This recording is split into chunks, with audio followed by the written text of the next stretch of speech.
দেশের বিভিন্ন অঞ্চলে আবারও কালবৈশাখী ঝড় ও বজ্রবৃষ্টির আশঙ্কার কথা জানিয়েছে বাংলাদেশ আবহাওয়া অধিদপ্তর। ঢাকা সহ দেশের অন্তত ৯ জেলার ওপর দিয়ে মঙ্গলবার দুপুরের মধ্যে ঘণ্টায় ৪৫ থেকে ৬০ কিলোমিটার বেগে অস্থায়ী দমকা অথবা ঝড়ো হাওয়া বয়ে যেতে পারে বলে পূর্বাভাস দেওয়া হয়েছে। একই সঙ্গে বজ্রসহ বৃষ্টি কিংবা মাঝারি ধরনের বৃষ্টিপাতের সম্ভাবনা রয়েছে। পরিস্থিতির কারণে সংশ্লিষ্ট নদীবন্দরগুলোকে ১ নম্বর সতর্ক সংকেত দেখাতে বলা হয়েছে।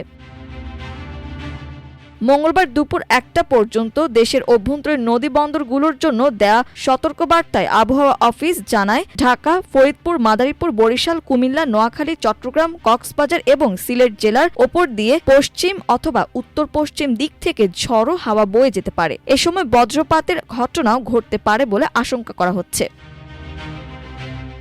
আবহাওয়া অধিদপ্তর জানিয়েছে, বর্তমানে দেশের ওপর মৌসুমী বায়ুর প্রভাব সক্রিয় হয়ে উঠছে। এর প্রভাবে চলতি সপ্তাহ জুড়ে দেশের প্রায় সব বিভাগেই বৃষ্টিপাতের প্রবণতা থাকতে পারে। কোথাও কোথাও মাঝারি ধরনের ভারী থেকে অতি ভারী বর্ষণও হতে পারে। বিশেষ করে উপকূলীয় অঞ্চল এবং উত্তরাঞ্চলের কিছু জেলায় বজ্রঝড়ের তীব্রতা বেশি থাকতে পারে বলে ধারণা করা হচ্ছে।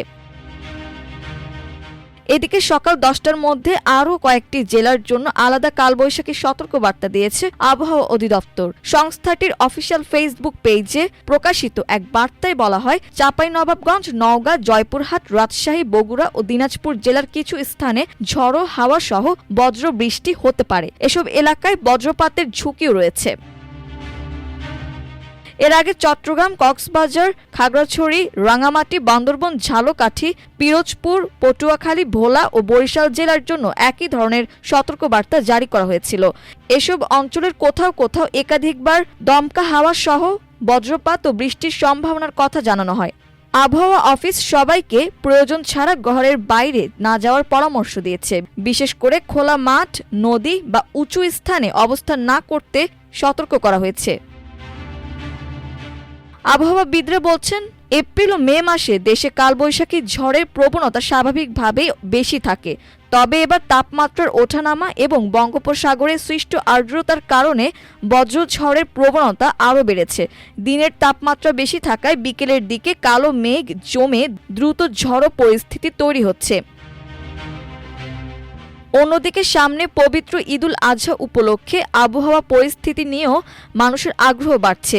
আবহাওয়া অধিদপ্তর জানিয়েছে, ঈদের দিন দেশের বিভিন্ন এলাকায় বৃষ্টিপাতের সম্ভাবনা রয়েছে। বিশেষ করে রংপুর, রাজশাহী, ময়মনসিংহ ও সিলেট বিভাগের ২৬ থেকে ৫০% এলাকায় বৃষ্টি হতে পারে। এছাড়া ঢাকা সহ অন্যান্য বিভাগের কিছু এলাকাতেও হালকা থেকে মাঝারি ধরনের বৃষ্টির সম্ভাবনা রয়েছে। আবহাওয়া অধিদপ্তরের তথ্য মতে, ঈদের দিন ঢাকায় সম্ভাব্য বৃষ্টিপাতের পরিমাণ ১০ থেকে ২০ মিলিমিটারের মধ্যে থাকতে পারে। তবে এই বৃষ্টিপাত পুরো শহর জুড়ে নাও হতে পারে। কিছু কিছু এলাকায় বেশি বৃষ্টি হওয়ার সম্ভাবনা রয়েছে।